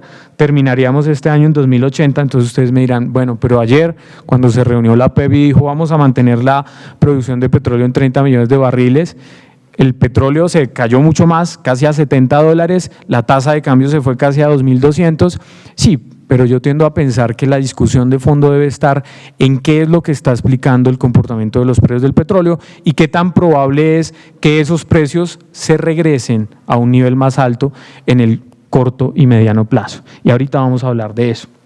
Entonces quise traer esta diapositiva. Todo el mundo se pregunta, ¿y con esta caída del precio del petróleo qué le va a pasar a Colombia? ¿Qué tan importante es el petróleo para este país? Dentro del PIB, el sector petrolero puede estar representando casi 5.4%, Uno dice, bueno, pues no es tan importante, pero dentro de los ingresos del Gobierno Nacional Central representa el 20%. Si agregamos regalías, casi es el 25% de los ingresos, una cuarta parte, eso es importante. Dentro de las exportaciones, la mitad de lo que exportamos es petróleo. Y dentro de los flujos de inversión extranjera directa, el 81% minería y hidrocarburos. Luego sí es importante. Miguel ya les dijo cómo va a ser el tema de la reforma tributaria, cuántos recursos se están buscando, 12.5 billones de pesos, pero nosotros hemos dicho, y eso quedó en el informe de proyecciones que ustedes pueden descargar en la página web nuestra, el tema no está tanto en el corto plazo, sino en el mediano y largo plazo. ¿Hacia dónde van a ir los ingresos del gobierno? La expectativa dentro del marco fiscal de mediano plazo es que los ingresos disminuyan desde el 17.1% del PIB hasta el 16.1%. ¿Qué impacto tiene la reforma tributaria? No sé si alcancen a ver esta lineecita roja. Ese es el impacto de la reforma tributaria. No es una reforma tributaria estructural. No genera un cambio de tendencia sobre los ingresos del gobierno. ¿Qué va a pasar con los ingresos en adelante? Pues va a haber disminución de los ingresos del sector minero petrolero que van para el gobierno. En el 2013 llegaron a representar 3.4% del PIB y hacia el 2018 llegarían al 2% del PIB. ¿Cómo buscamos una fuente alternativa de esos recursos? Con impuestos. Probablemente, muy probablemente esta no va a ser la última reforma tributaria. Y el gobierno ya dijo, a partir del próximo año vamos a hacer unas reuniones con unos organismos especiales, con el sector privado, con la academia, para ver cómo vamos planeando entre todos una reforma tributaria estructural que se vaya haciendo de a poquitos en el país y que nos lleve a depender menos de estos ingresos petroleros. ¿Qué iba a pasar el próximo año? Que el gobierno ya no iba a tener la renta del patrimonio, entonces se perdía el 0.6% del PIB en ingresos y iba a tener la mitad, como lo dijo Miguel, de los ingresos del GMF, 0.8% del PIB, pasarían a 0.4%. Por eso se plantea la reforma, buscando 1.5% del PIB este año, 1.7 y 1.9 en el 2018. Pero la reforma tributaria lo único que busca es suplir o buscar unos recursos para mantener la meta de esos ingresos que van a ir disminuyendo. La gran pregunta es, ¿qué va a pasar con esos ingresos en adelante si el entorno internacional nos golpea fuerte, si el crecimiento económico es más bajo de lo esperado, si la tasa de cambio se deprecia muy fuerte, si se nos cae el precio del petróleo? Nosotros hicimos un ejercicio de la sensibilidad de los ingresos del gobierno con nuestras proyecciones económicas y lo comparamos con el escenario fiscal y encontramos lo siguiente. El gobierno tiene dentro del marco fiscal de mediano plazo la expectativa de que el precio del petróleo va a ir subiendo $1 año tras año de aquí al 2024. Nosotros dijimos, bueno, y si eso no es así, se mantiene más bien en $80 el barril, pues encontramos que los ingresos del gobierno empezarían a disminuir mucho más rápido de lo que está pensando el Ministerio de Hacienda. Al 2024 serían el 15.9% del PIB, 0.2% menos, solamente por la discrepancia entre nuestras expectativas económicas y las del gobierno. Ahora, si hacemos el escenario con un petróleo a $70 el barril, pues la brecha sería mucho más grande. Y la preocupación no está en el 2014 y 2015, la preocupación está mucho más para el 2016. El presupuesto del 2015 ya se tiene, pero el 2016 no.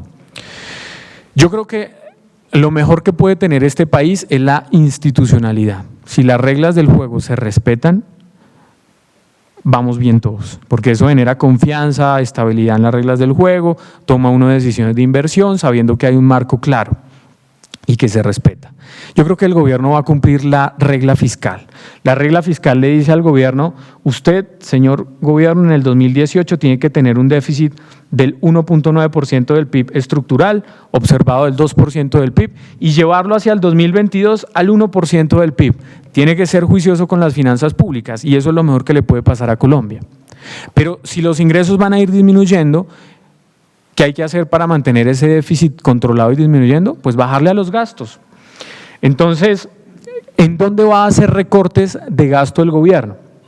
Primero, en gastos de funcionamiento que pasarían del 14.3% del PIB entre el periodo 2015-2019 al 13.2% del PIB entre el 2020 y 2024. Esos gastos de funcionamiento. En intereses por servicio de la deuda del 2.3 al 2% del PIB y en inversión hay que aumentarla. Ese es el panorama de cómo van a reducir los gastos el gobierno. El tema es qué tan flexible es reducir esos gastos. Si yo le digo a mi señora, no vamos a usar las tarjetas de crédito, ella se me muere. Pero el gobierno tiene una capacidad relativamente inflexible de hacer recortes de gasto. ¿En qué grupos? En intereses, servicios personales y transferencias, aquí está la reducción esperada, 0.6% del PIB, 0.6, 0.8. Eso es relativamente inflexible. El exministro de Hacienda, Echeverry, hizo un ejercicio muy completo y encontró que el 94% de los gastos del gobierno son inflexibles. ¿Por qué razón? Porque están amarrados a normas y a la Constitución. Con la descentralización del gobierno el gasto aumentó y es poco probable, o más bien relativamente difícil, recortar esos gastos. ¿Dónde hay más flexibilidad? En inversión y en gastos generales, pero la gran pregunta es, ¿será que tenemos que bajarle al ritmo de inversión en el país? Y más ahora pensando en el posconflicto. El gasto puede ser más alto. No podemos darnos el lujo de disminuir el gasto en seguridad, hay que mantenerlo por lo menos y hay que empezar a gastar en otras cosas. ¿En qué otras cosas hay que gastar? Yo me puse a pensar en qué debería gastar el gobierno y me encontré un trabajo de Fedesarrollo y me ahorraron la tarea de ponerme a pensar y encontré que se debe gastar en salud, atención a adultos mayores, en educación, en reparación a las víctimas y en desarrollo rural, y que ese gasto va a ir creciendo de un 1,5% del PIB en el 2015 a casi el 4,5% del PIB hacia el 2024. ¿Dónde se gastaría más? Donde más necesitamos, en educación, 1,8% del PIB. Entonces, si los ingresos van a ir disminuyendo y yo estoy pensando en disminuir el gasto y un gasto del posconflicto sería más grande, ¿qué tengo que hacer? Una reforma tributaria estructural. Y yo creo que siendo neutral, y dejo a un lado el nombre de Bancolombia, esto lo dice más Alexander Riveros, creo que el primer paso para que este país comience a poder gastar ese gasto adicional que es necesario si pensamos en un país sostenible, es una reforma tributaria estructural. Y ese primer paso de decir, el otro año nos sentamos a pensar entre todos cómo lo vamos a hacer, me parece un inicio bueno. Y hay que creer en eso, y hay que trabajar todos del mismo lado. La educación es muy importante. ¿Por qué razón? Miren, en el 2010 el 40% de la población colombiana tenía acceso a la universidad, 40%, nada. Hoy en día vamos en el 63%. Chile tiene un acceso del 84-87% a la educación terciaria. Y a mí siempre me han preguntado, ¿usted qué opina de los subsidios a las tasas de interés para comprar vivienda? Y yo digo que lo mejor era no subsidiar las tasas de interés, sino coger esa plática, gastarla en educación terciaria, que son personas que al cabo de 5 años van a tener unos ingresos más altos y van a poder acceder a vivienda sin necesidad de generar imperfecciones en el mercado hipotecario, porque es muy riesgoso generar distorsiones en el mercado inmobiliario de cualquier país. Es mejor hacer esa política integral de vivienda a través de la educación. Eso genera que el posconflicto sea sostenible en el tiempo y que la economía pueda crecer al 4.6 sin generar desviaciones muy fuertes. Entonces, ¿cómo queda el escenario de gasto del gobierno? El marco fiscal dice el gasto va a pasar del 19.5 al 17.1, lo vamos a ir reduciendo, pero si le sumamos ese gasto adicional que deberíamos hacer, pasaríamos del 19,5 al 21.8% del PIB. Entonces, pregúntense ustedes, ¿será que el gobierno gasta mucho? ¿21.8% del PIB es muy grande? ¿Qué creen ustedes? Aquí está la comparación de gasto del gobierno para Colombia, como está hoy en día, 19.5, como quedaría hacia el 2024, sumándole los gastos adicionales, 21.8%, y miren a nuestros amigos de Dinamarca, gastando el 59.4% del PIB. Suecia, que tiene una experiencia muy bonita, 52%, tienen salud gratis, educación gratis, están muy bien, gasta el 52% de su producción en compras del gobierno. ¿Cómo lo ven? Los puntos más importantes. ¿Yo qué les diría? Yo les diría, miren, lo que está pasando hoy en día es desaceleración, pero la economía colombiana está relativamente bien posicionada en el entorno internacional y tiene un motor de crecimiento que es la demanda interna. La confianza de los hogares está en un nivel alto y sostenible. ¿Qué puede afectar la confianza de las familias? El empleo, que el empleo se empieza a perder. Que ustedes que son empresarios tengan incertidumbre sobre la economía y esa incertidumbre se la transmitan a sus empleados o a sus colaboradores, eso genera desconfianza. La empresa está mal, nos va a ir mal, eso puede hacer que la confianza se caiga. Si la confianza se baja, pues pasa lo que les conté al principio con mi señora, que dice: hoy no quiero comprar nada. Si no compran nada los colombianos, el consumo se cae, son 2/3 partes del PIB, la economía empieza a perder tracción. ¿Qué otra cosa puede generar pérdidas de confianza? Que no tengamos un final feliz en el proceso de paz, por ejemplo, o una reforma tributaria que afecte de nuevo los bolsillos de las personas naturales, como lo hizo el año pasado, que también genera un impacto negativo en la confianza. La tasa de cambio se va a ir devaluando, se va a depreciar, mucho más, producto no solamente del entorno local, sino del internacional de la política monetaria que vamos a ver.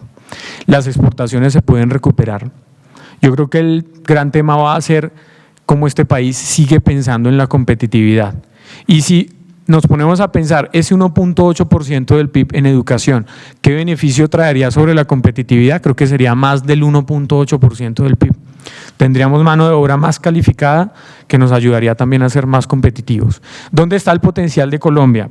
Piensen esto también de aquí al 2030, 2050, en las nuevas generaciones. El potencial está en el sector agroindustrial. Tenemos la tierra, tenemos mano de obra que se va a ir poniendo cada vez más calificada y podemos ser competitivos. Hay que ir caminando hacia allá. Muchas gracias. Doctores, los invito por favor a que pasemos para que oigamos las preguntas de nuestro foro. Y creo pues obviamente que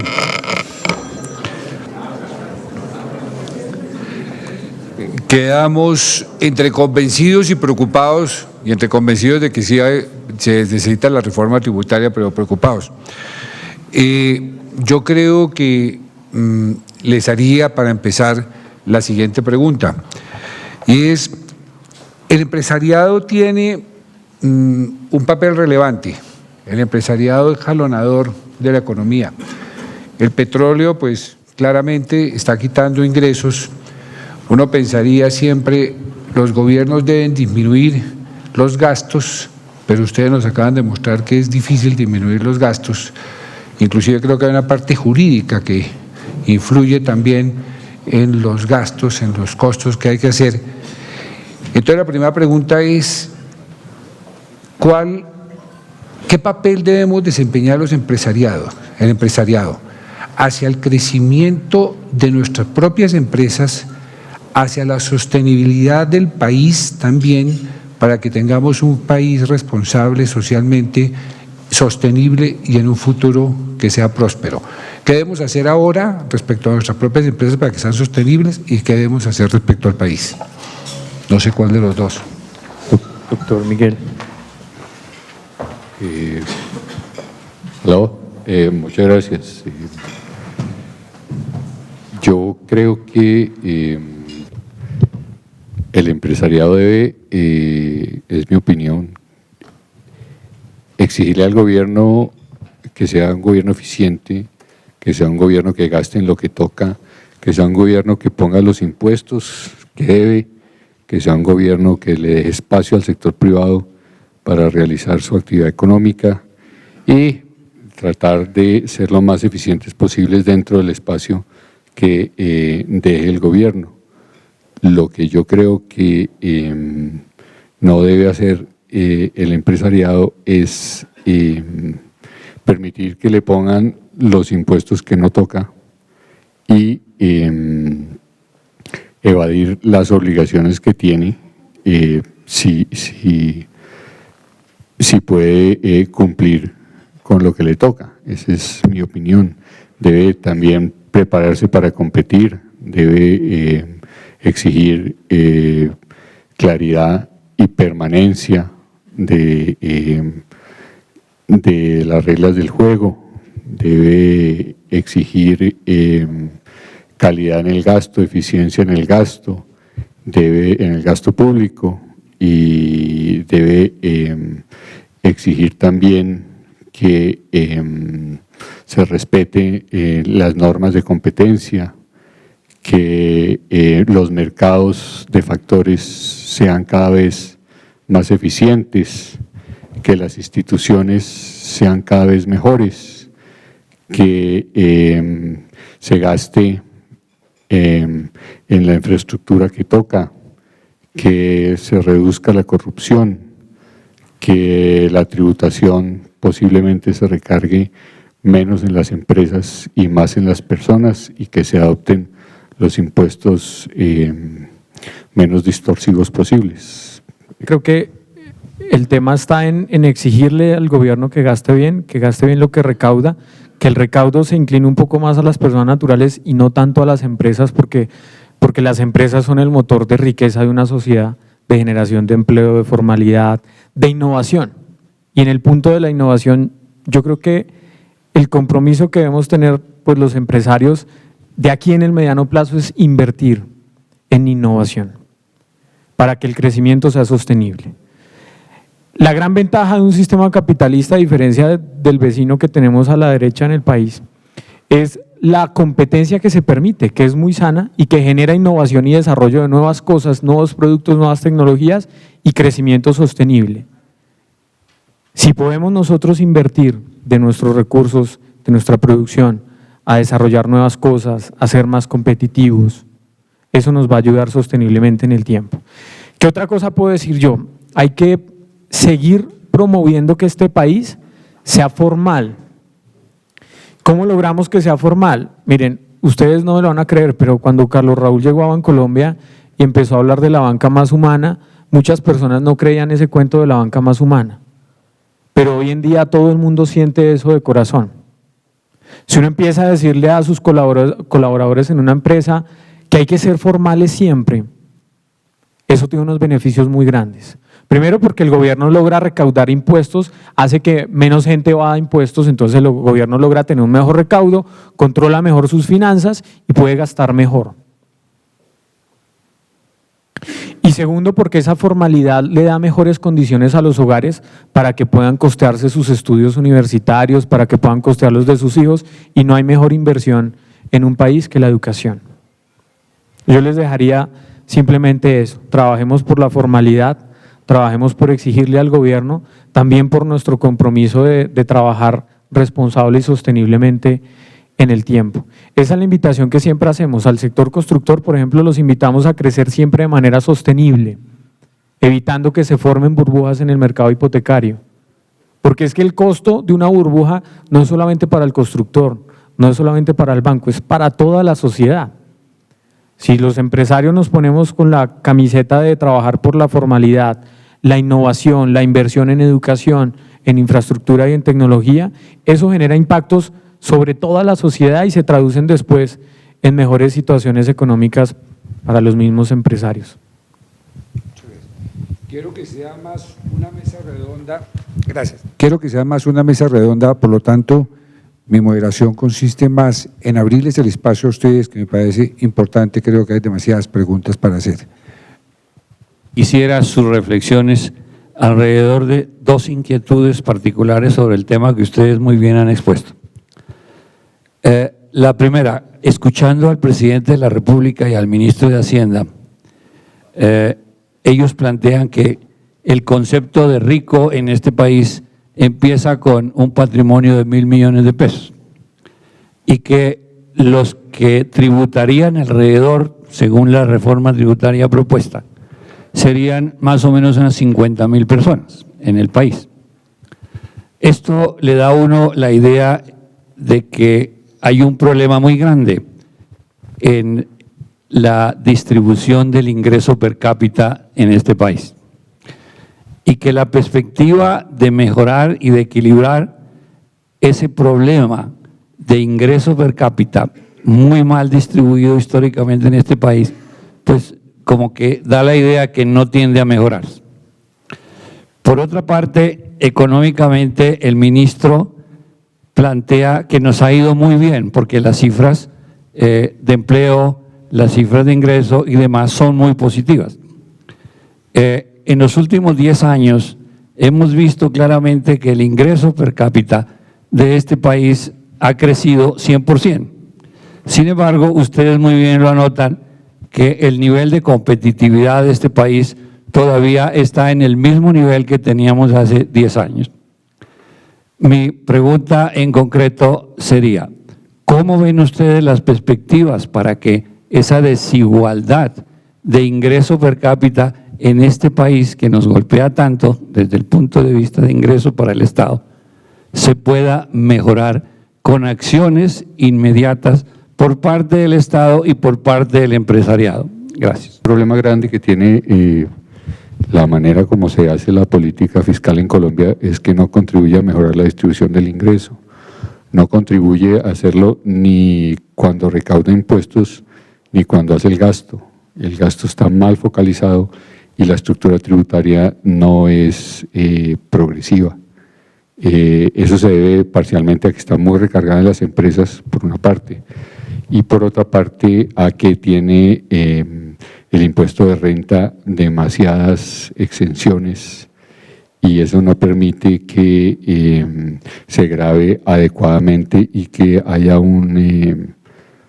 que no se respeten los criterios de equidad vertical y horizontal en la tributación. Entonces creo que gran parte del problema de la inequidad o de la mala distribución del ingreso en Colombia pasa por reformar la estructura tributaria y focalizar mejor el gasto.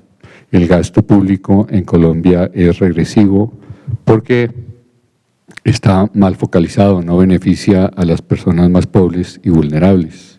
Me parece que en ese sentido este gobierno está tratando de hacer un esfuerzo grande para mejorar la focalización del gasto público. Ojalá lo logre. Otra cosa que es muy importante para mejorar la equidad es, como sugería Alexander, disminuir la informalidad, porque la informalidad no permite que los empleados informales y los pequeños empresarios informales paguen impuestos, accedan al crédito o puedan mejorar su productividad para operar dentro de la formalidad. Y al contrario, estando en la informalidad requiere una gran cantidad de subsidios y eso hace que el costo fiscal de la informalidad sea muy grande. Entonces, me parece que en el mediano plazo una manera de luchar contra la inequidad es también luchar contra la informalidad, tratar de mejorar la productividad de las pequeñas empresas y de los trabajadores informales para que puedan generar suficientes ganancias, pagar salarios formales y tributar en la medida de que lo permitan sus ingresos formales. Creo que esas son medidas que pueden ayudar en ese sentido. Otra cosa que es muy importante para mejorar la equidad es permitirle a la gente de un país que tenga un acceso en las condiciones de igualdad mejor posible a una educación de óptima calidad, porque la educación en el largo plazo es un canal de movilidad social y un canal de acumulación de capital humano para que la gente pueda devengar mejores salarios y de esa manera puede disminuirse la brecha que hay entre los salarios de la gente bien educada y la gente que no está bien educada. Muchas gracias. Para que haya oportunidad de disminuir, pienso que se necesita que haya productividad. Tiene que haber ingresos al país. El petróleo se está acabando. Dicen que hay reservas para 6 años, otros dicen que hay para 10, otros dicen que hay exploración, hay otros que dicen de los petroleros que en este momento hacer exploraciones con ese costo del petróleo no vale la pena. Entonces, hay que tener ingresos y tenemos que ser los empresarios colombianos productores de ingresos y tenemos que salir a competir al mundo. Con todos estos impuestos que nos están generando, somos competitivos ante el mundo podemos vencer lo que pasa en el mundo entero en nuestra comercialización, podemos tener más ingresos, podemos reemplazar esa baja en los costos del petróleo para poder tener ingresos para generar esa igualdad. Bueno, esa es muy buena pregunta. Yo tiendo a pensar que lo que está pasando con el tema de los ingresos petroleros va a ser algo estructural. Miren, en 1976 el país tenía una bonanza cafetera, más del 90% de las exportaciones eran café y el café es un recurso renovable. Hoy en día el café no representa más del 6% de las exportaciones totales del país. Yo creo que si hoy apagáramos la luz y nos prendiéramos otra vez en 20 o 30 años, estaríamos diciendo lo mismo. Colombia alguna vez fue un país con una bonanza mineroenergética y alguna vez produjo petróleo casi a 1 millón de barriles por día. Hoy en día no, hoy en día estamos produciendo otra cosa, agroindustrial, Dios quiera. Creo que la fuente principal de sustitución de esos menores ingresos que se van a dar por el petróleo va a ser recaudo tributario. Y ahí tenemos que atacarlo por varios frentes. El gobierno, su compromiso de reducir la informalidad para que se reduzca la evasión y la elusión y para que tenga un mayor recaudo eficiente. Los empresarios generando empleo, buscando nuevos proyectos en el exterior, vendiéndole al mundo ideas colombianas, con mucha fuerza y mucha creatividad, invirtiendo en educación. Si invertimos en educación está la base de todo. Logramos tener gente más productiva en las empresas, que generen nuevas ideas, seamos más competitivos. Y creo que esa inversión en educación que puede hacer el gobierno de aquí en adelante nos va a ayudar a mitigar el impacto sobre la competitividad que tenemos hoy en día de estos mayores impuestos sobre el sector real o manufacturero en el país. Si somos menos competitivos, esta reforma tributaria nos va a presionar más para poderle exportar al mundo, pero creo que dentro de las alternativas que tiene el gobierno para buscar esos 12.5 billones que se necesitan para el próximo año y para el 2018, esta es una de las alternativas más rápidas y más posibles de hacer. Ya el gobierno dice, vamos a hablar de una reforma estructural, vamos a intentar cambiar este sistema para que las empresas no queden con tantos impuestos encima porque son los generadores de riqueza, que sean más los hogares. Y eso va a tender a ser de esa manera. Pero hay que presionar un poco y buscar soluciones. Por ahora, esta es la alternativa.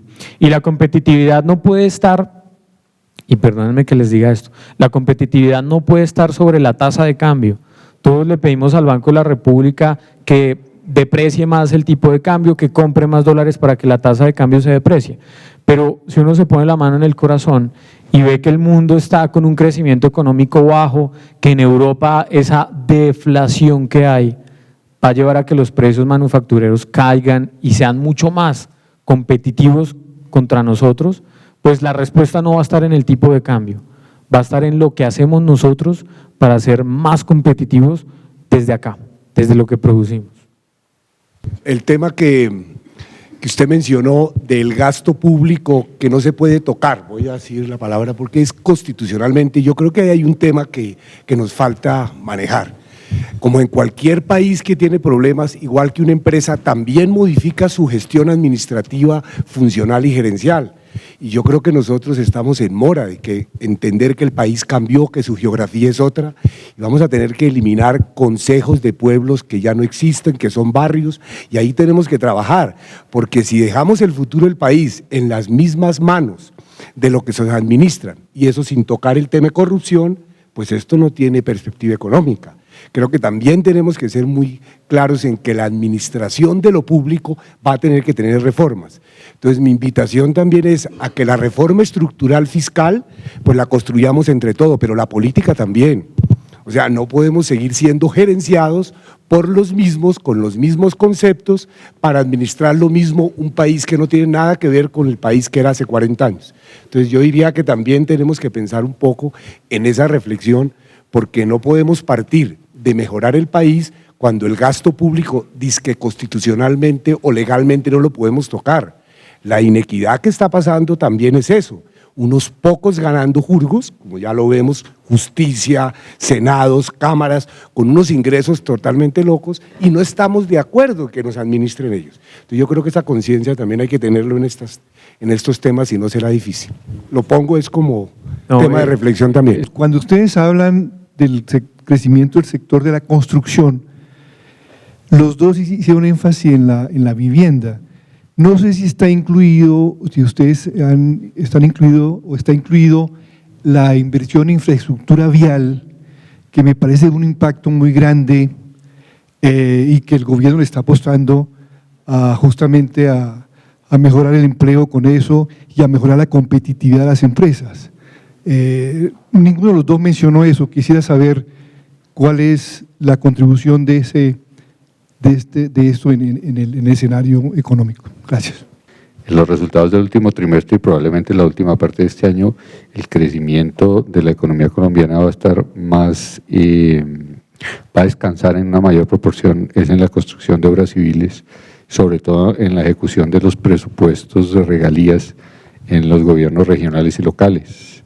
Y seguramente en 2016 una parte muy importante del crecimiento y del empleo en Colombia se va a generar en la construcción de las carreteras de la cuarta generación de concesiones.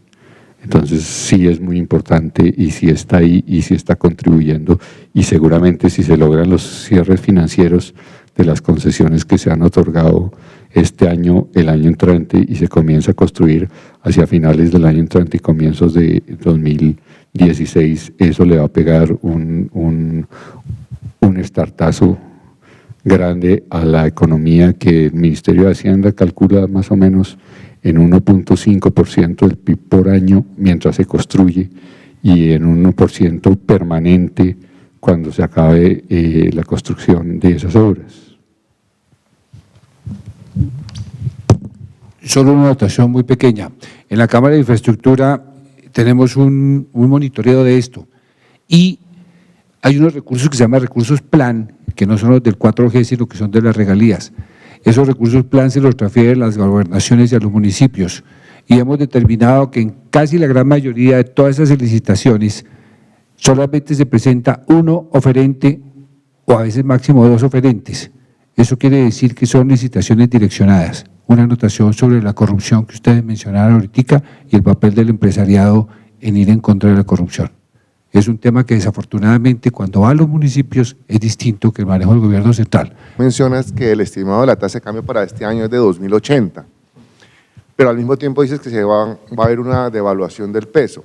Solo para aclarar, en ese momento la tasa es 2180 o algo así. ¿Tú esperarías entonces que la tasa de cambio en el último mes del año, este diciembre, caiga a 280, o tal vez fue por la fecha de la presentación del año? Me quedó esa duda. Estados Unidos, cuando estaba en recesión, devaluó su moneda, es decir, significativamente, a pesar de ser un país supuestamente productivo. Es decir, tú dices que no es problema de tasa de cambio, pero la realidad es que el peso llegó a estar a 3.000 pesos por dólar. Y pensar que Colombia va a aumentar la productividad significativamente, pues, y rápido, es muy difícil. ¿No ves más bien una posibilidad de que el peso se devalúe mucho más, porque en verano se ha devaluado mucho, para en verdad que las exportaciones sean más altas y las importaciones bajen?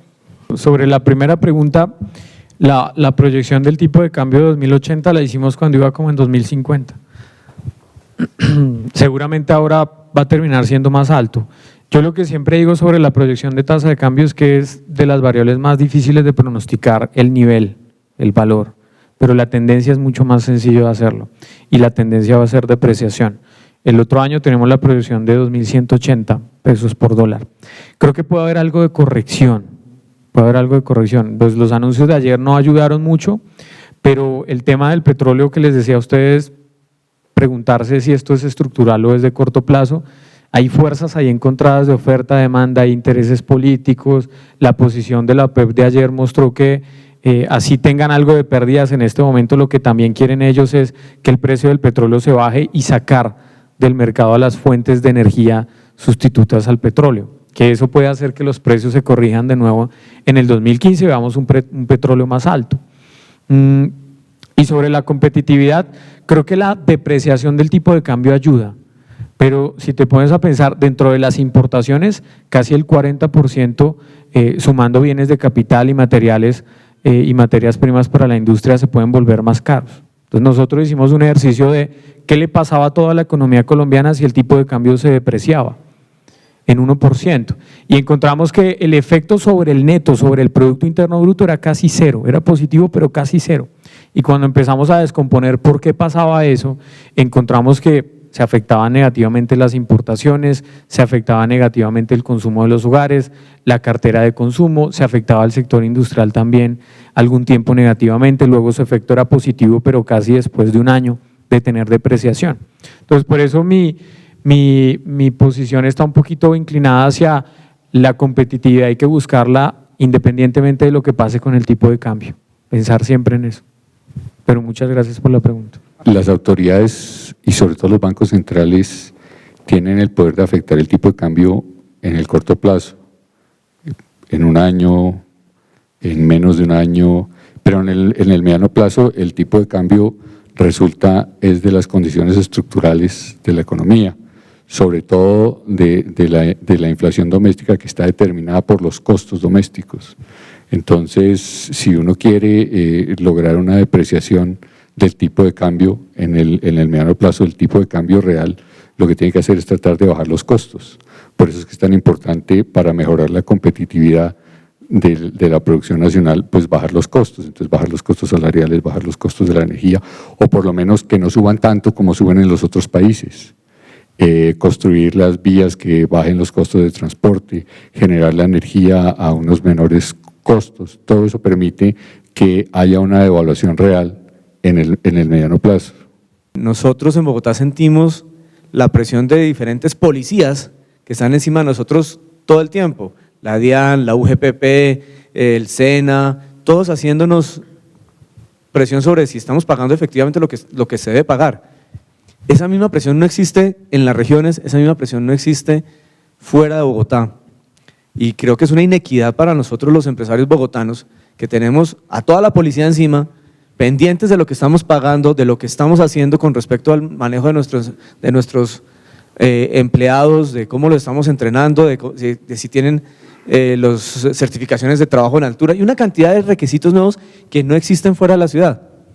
Nos hace a nosotros menos competitivos, a las empresas grandes bogotanas, nos hacen menos competitivos y de alguna forma tenemos nosotros que decirle al gobierno que hay que pedirle equidad, ¿sí?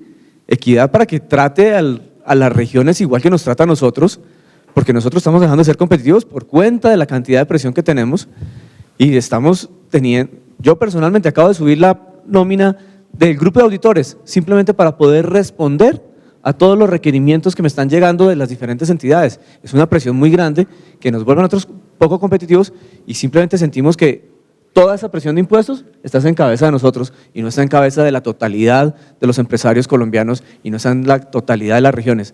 Es solamente irse a trabajar a las regiones y uno empieza a pedir un RUT en las regiones. Hay que ver el trabajo que es conseguir un RUT fuera de Bogotá.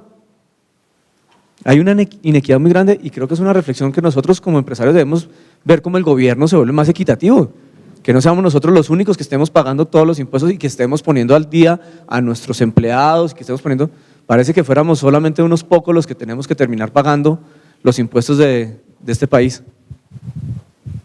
La pregunta concreta, viendo toda la información que ustedes manejan y que creo que la tienen muy presente es, ¿qué periodos van a ser los periodos para los cuales nos tenemos que preparar como empresarios?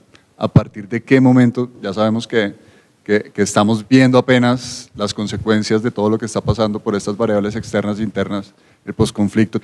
¿Qué les dicen a ustedes esa información?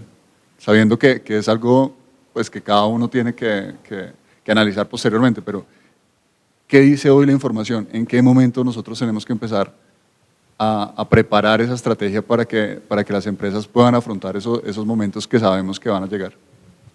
La bandera siempre ha sido por los siglos de los siglos realmente el anhelo de la humanidad y lo que puede realmente convertirnos en seres humanos integrales. Pero yo me pregunto, por ejemplo, en Colombia y en nuestra Latinoamérica, ¿por qué no pensamos en una educación ligada a la cultura?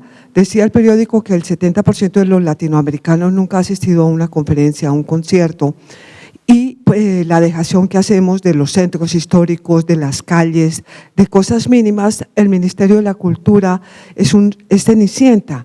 entonces sobre una educación de personas ya educadas en primaria y en bachillerato, como nosotros mismos que somos muy ineducados y que podríamos contagiar unas maneras de ser y una cultura diferente?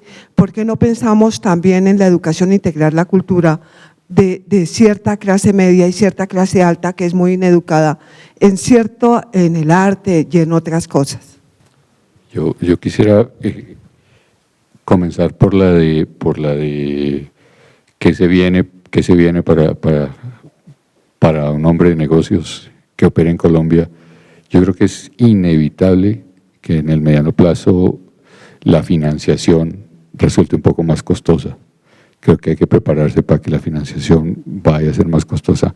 Me parece que la razón es que en algún momento el exceso de liquidez que está generando o que generó en el pasado los Estados Unidos se va a secar en los mercados internacionales.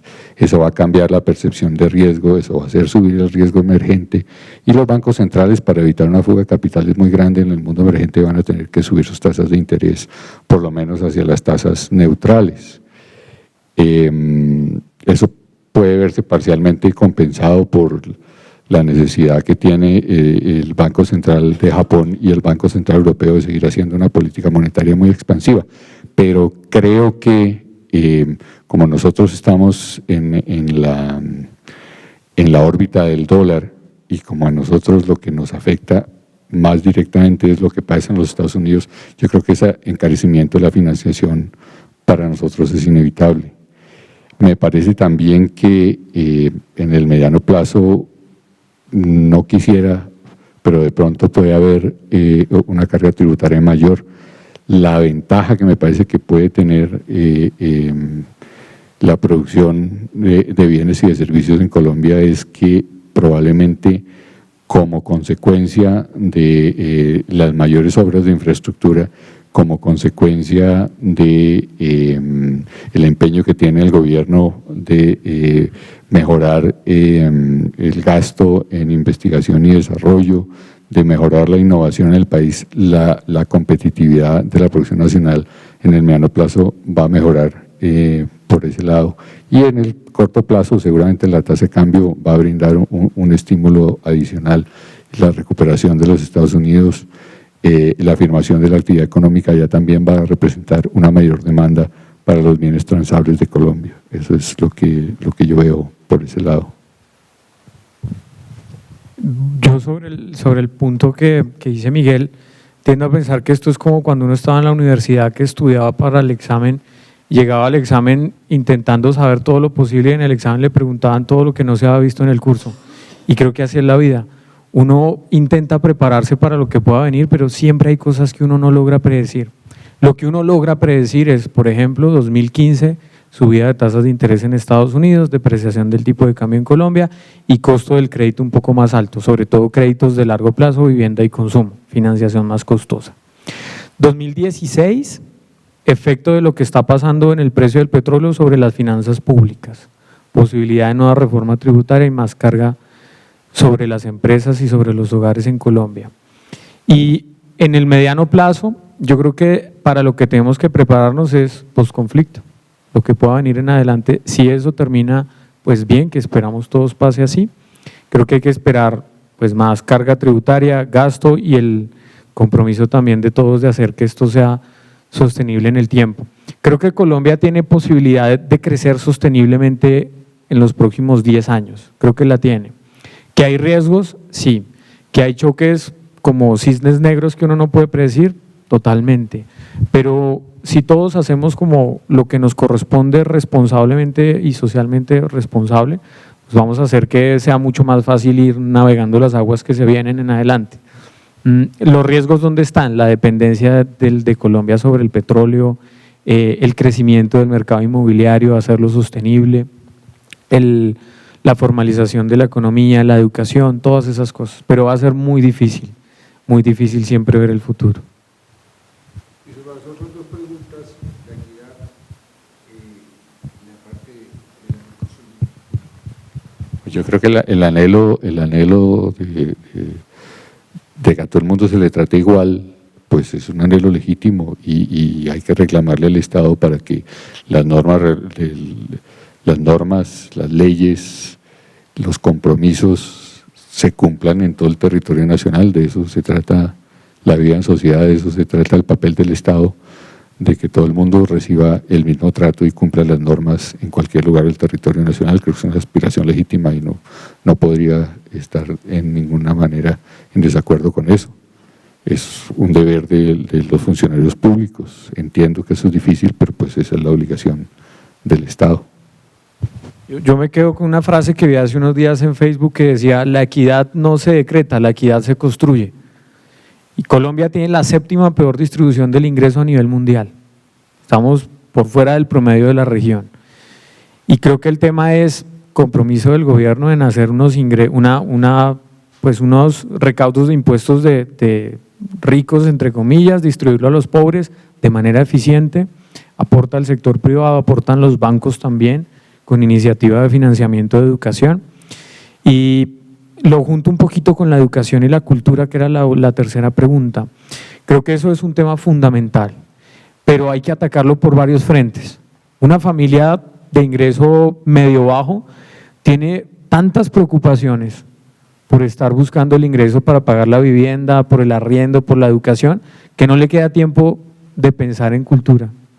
Entonces hay que buscar cómo les ayudamos a esas familias con educación, lo que siempre decimos, para que tengan un ingreso más alto y tengan posibilidad de hacer otras cosas distintas. La cultura siempre va a ser muy valiosa y eso le hace falta a este país. Muchísimas gracias. Muy amables.